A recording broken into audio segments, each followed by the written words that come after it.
Pompeii, 79 AD, by Ryan Sullivan. In Pompeii 79 AD, all was going well. The port was booming and the holiday trade makers were selling their goods. Everyone ignored the threat of Mount Vesuvius. Mount Vesuvius is a volcano that has blown its top over 50 times. It is also one of the world's most dangerous volcanoes.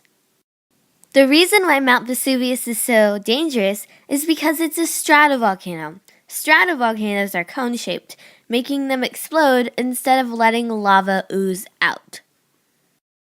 Sometimes stratovolcanoes have giant killer clouds come out of them. These clouds are called pyroclastic flows. Pyroclastic flows are giant clouds with dangerous gases, and they move downhill at over 60 miles an hour. Romans believed that a god, Jupiter, controlled Mount Vesuvius. When he got mad, he would explode.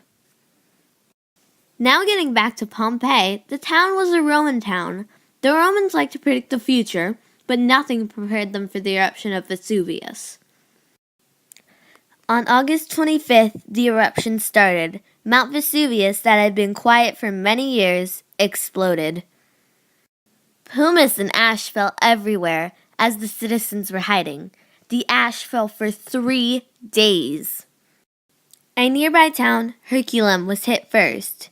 The citizens ran to Pompeii, ash chasing after them. The volcanic ashes mixed with the air, and it created volcanic lightning.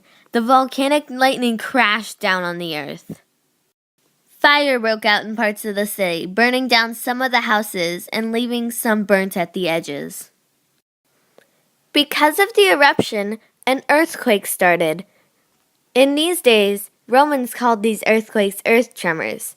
This one only damaged a couple houses, but it did not help. After the eruption started, huge waves, tsunamis, lapped at the houses. The people that did not die from heat died from the waves, but still, some survived. Well, now let's hear from Pliny, a witness who wrote letters about what happened. Thank you, Ryan. It was an odd event. I was really confused on what was happening.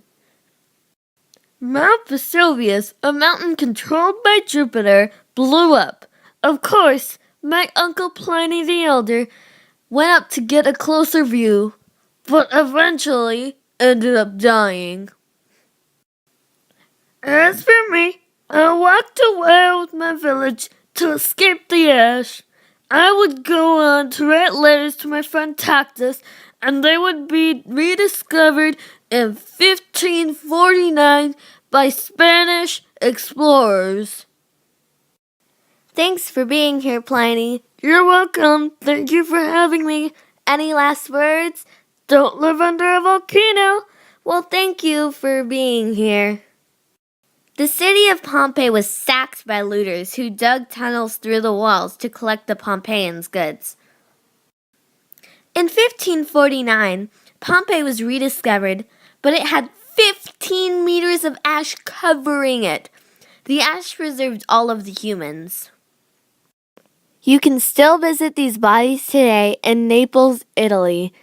Now, just remember this piece of advice that we got from Pliny. Don't live under a volcano or you'll end up like one of these guys in Pompeii. To sum this all up, all you have to remember is that in 79 AD, Mount Vesuvius blew up and destroyed the town of Pompeii. The reason why we study this today is because the town is still there, and we learned a great deal about the culture and life in the well-preserved Roman town.